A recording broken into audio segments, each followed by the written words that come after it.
On sait que les crues sont en train de se déplacer, l'onde de crue est en train d'évoluer vers Saint-Louis. Et quelques quartiers commencent à être impactés.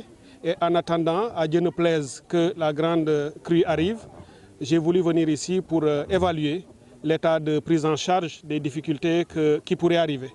Et nous avons donc visité la digue de Darou, qui était déjà un peu sur notre table, parce qu'on savait déjà que c'était l'un des points vulnérables et névralgiques de la ville de Saint-Louis. Ça fait partie des digues qui protègent la ville.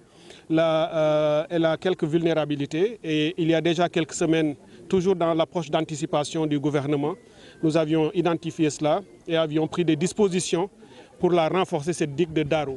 D'ailleurs, lorsque mes services, notamment la DPGI et les autres, ont fait état du besoin de latérite et de moellons pour stabiliser la digue, nous avons saisi immédiatement le ministre des Mines pour l'ouverture d'une carrière de Tchompou qui n'est pas très loin d'ici, afin que le génie militaire puisse y accéder. Et les travaux sont déjà en cours lorsque j'ai visité. C'est pour dire que aussi c'est au nom du président de la République, et vous avez vu la diligence et l'engagement avec lequel il est en train de prendre en charge ce problème, ce phénomène. Aussi avec le Premier ministre qui, le dimanche dernier 20, nous a convoqués pour tenir une réunion d'urgence pour la prise en charge. Donc il fallait que je vienne pour vérifier ou suivre et évaluer l'état de prise en charge de toutes les dispositions qui sont prises par le gouvernement. Les directives ont été très claires depuis le début. Aller rapidement sur le terrain pour soulager, aider et soutenir nos populations sinistrées sur toute la vallée de Kidira en venant jusqu'ici à Saint-Louis. Et vous avez vu que le président a fait la visite sur site.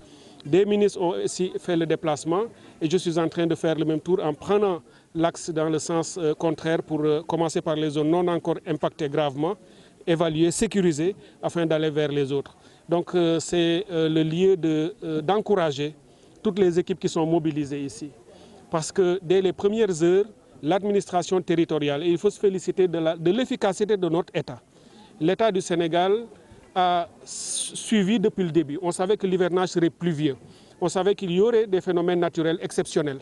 Et des dispositions avaient déjà été prises pour organiser, faire des plans, mobiliser du matériel en attendant que les choses n'arrivent. Et c'est ça qui nous a permis rapidement d'être sur le terrain et de commencer à soulager. Donc je l'ai dit, la digue de Darou est en cours de restructuration et de renforcement. Ici, sur ce site que nous sommes en train de visiter où des populations ont été déplacées. C'est également, nous les avons trouvés dans des conditions relativement acceptables. Ce n'est pas souhaitable. On aurait préféré qu'ils soient tous aujourd'hui dans leur foyer. Mais l'eau est arrivée. Ils ont été déplacés ici sous l'encadrement du gouverneur et de ses équipes. Et nous sommes en train de tout faire pour améliorer davantage leurs conditions de vie ici.